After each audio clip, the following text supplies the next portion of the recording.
Sir அதாவது என்னன்னு கேட்டீங்கன்னா நான் குறிப்பிட்டு சொன்னது வந்து வெஸ்ட் பெங்கால் கவர்மெண்ட் முக்கியமா வந்து ஒரு டிஸ்மிஸ் செய்யப்படக்கூடிய அவல நிலையில இருக்கு. அந்த மாதிரி வந்து பாத்தீங்கன்னா இங்கேயும் வந்து தொடர்ச்சியா வந்து சட்டம் ஒழுங்கு பிரச்சனைகள் எழுந்து கொண்டிருக்கிறது. தினந்தோறும் ஒரு நாடகம். யார் முதலமைச்சரே என்று தெரியாத அளவுக்கு ஆட்சி நடக்கிறது. மக்கள் பேசிட்டு இருக்காங்க, நான் சொல்லல. இங்க யார் முதலமைச்சர்,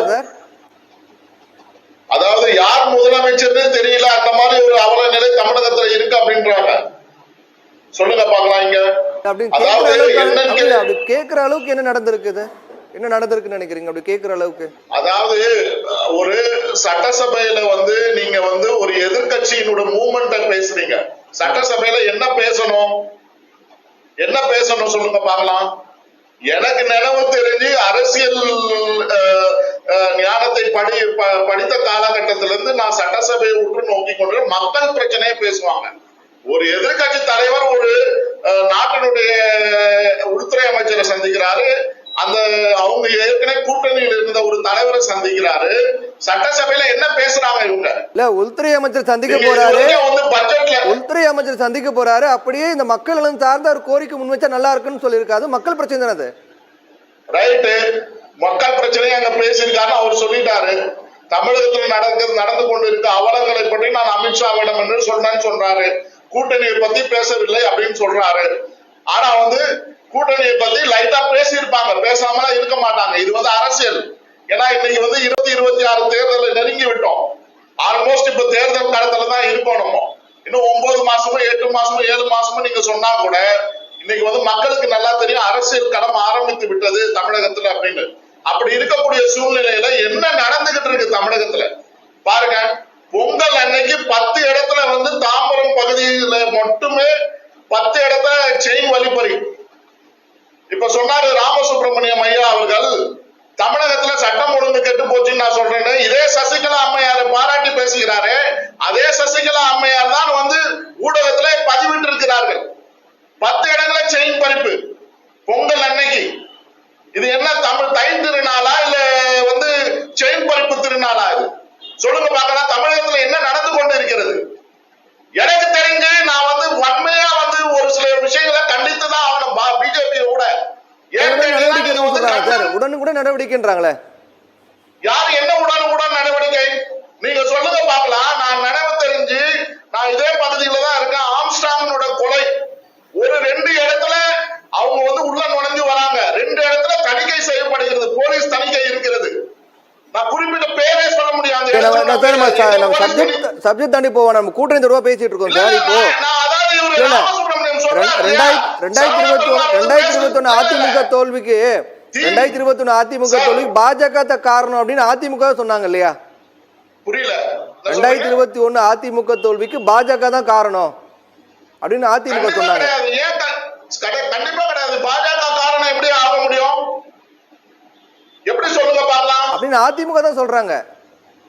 அதிமுக சிவே சண்முகம் சொல்கிறார். நான் சிவே சண்முகத்தை மட்டும் அவரு என்ன அண்ணன் மாதிரி அவரு. நான் அதை வந்து அவர் வந்து தவறா சொல்ல விரும்பல. ஒரு ஊடகத்தின் மூலமாக அவர் எப்படி பேசுவாருன்னு நீங்க ஊடகத்துல நீங்க அவரோட மைக்கை பேசும்போது பாருங்க.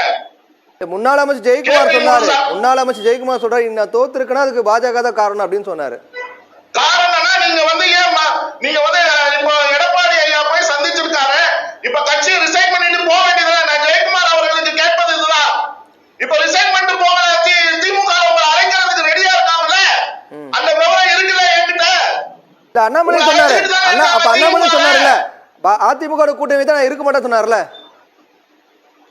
சார். அண்ணாமலை சொன்னது அங்க ஒரு இணக்கமான சூழ்நிலை இல்லை. மத்தியில் இருக்கக்கூடிய அமித்ஷா புகழேந்திர சொன்னாரு, ஓபிஎஸ் டிடிவி தினகரன் சசிகலா அம்மையாருக்கு 10% வாக்குகள் கண்டிப்பாக இருக்கிறது. அவர்களை முன்னிறுத்தி பிரச்சாரம் செய்தால் ஜெயலலிதா அம்மையாருடைய பிம்பமாக சசிகலா அம்மையாரை பார்ப்பார்கள். அப்படி பார்க்கும் பட்சத்தில் இந்த திமுக தவிடு மொழியாகிவிடும். 25% ஓட்ட கூட தாண்ட முடியாது. நான் சேலஞ்ச் பண்ணி சொல்றேன்.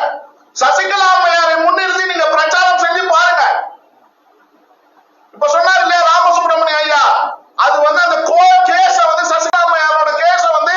சரியான முறையில ஒரு ஆடிட்டரை வச்சு ஒரு நல்ல லாயரை வச்சு ஹேண்டில் பண்ணிருந்தாங்கன்னா அந்த கேஸே இவ்வளவு கீழ்த்தரமா போயிருக்காது. ஒரு 100 கேஸுக்கு மேல வெளியே வந்தவங்களால ஒரு சாதாரண கேஸ வந்து ஹேண்டில் பண்ண முடியலையா? அப்ப இங்க என்ன குளறுபடி நடந்திருக்கு? அந்த சப்ஜெக்டுக்கு போக விரும்பல சார். நான் நான் என்ன சொல்றேன்னா, இதே ராமசுப்ரமணிய ஐயா சொல்றாருல, சசிகலா அம்மாவை பாராட்டி நான் சொல்லுகிறேன், களத்துல இருந்து எனக்கு டேட்டா இருக்கு. 10ல இருந்து 15% வாக்குகள் வந்து சசிகலா அம்மையாரை நிறுத்தி பிரச்சாரம் செய்தால் ஜெயலலிதாவை சசிகலா அம்மையார் மூலியமாக பார்ப்பார்கள் மக்கள். கண்டிப்பாக பெண்களுடைய வாக்குகள் விடும். நீங்க என்னதான் 1000 ரூபாய் ஃப்ரீ பஸ் பாஸ் எல்லாம் கொடுத்துருந்தா கூட அதெல்லாம் தவிடுபடி ஆயிடும். சரி, ஓகே. அதனால நான் மெயின் அந்த பாயிண்ட் முடிச்சிடலாம். அண்ணாமலை அவர்கள் வந்து மேல என்ன சொல்லியிருக்காங்கன்னா, இந்த எடப்பாடியை மட்டும் வச்சு அதிமுக ஜெயிக்கிறதுக்கு வாய்ப்பு கிடையாது, அது ஒருங்கிணைக்கிறதுக்கு ஒரு சில அரசியல் செய்ய வேண்டிய சூழ்நிலை இருக்கிறது. சரி, ஓகே. அதனால அந்த அரசியலை தான் வந்து செஞ்சிருக்காங்க. சரி.